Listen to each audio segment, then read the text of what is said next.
Lindor will be wearing a Columbus Clippers uniform tonight. He'll be in the lineup down in Louisville, Kentucky. Let's take a look at what his replacements. Well, here's the lineup for tonight. But wait till you see the replacements stats. Oscar Mercado, some people think he should be up here. Lindor batting second. Cameron Maben batting third. Ryan Flaherty. Jordan Luplow just sent down by the Indians. Bobby Bradley sixth. Eric Haas, the catcher. Trace Thompson.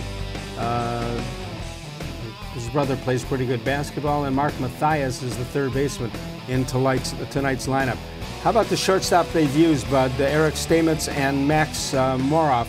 Look at these numbers. Two for Stamets, a couple of hits, each of them with a couple of hits. 2 for 41 and 2 for 26. How about the strikeouts? Unbelievable. 24 strikeouts for Stamets in 49 appearances. And for Moroff, 13 in 26.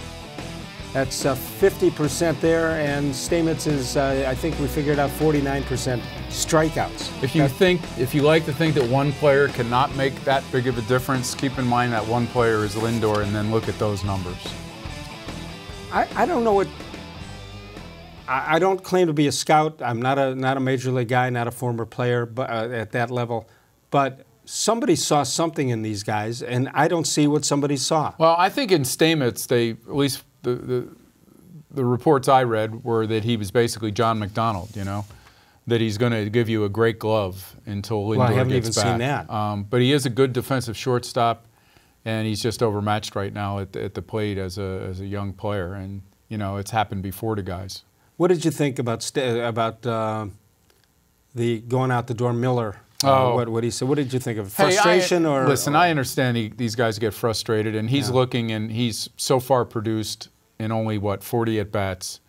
But he is a left-handed hitting second baseman, and he had to know all along that the only reason he was here is that Kipnis was hurt. Yeah, he said he wouldn't have signed here unless he thought it was a good situation. Well, what did he think was going to happen when Kipnis came back? No. That he'd be back up to Brad Miller? I mean, that's a little unrealistic. I don't think I've ever heard that from a veteran guy. I hear frustration from rookies who don't understand how this game is played.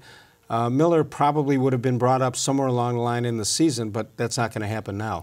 No, I'm pretty sure they were disappointed, to put it mildly, in his reaction. And I don't think his reaction would keep another team from signing him if he's a fit in their roster. Here's what concerns me about this: that you've got guys.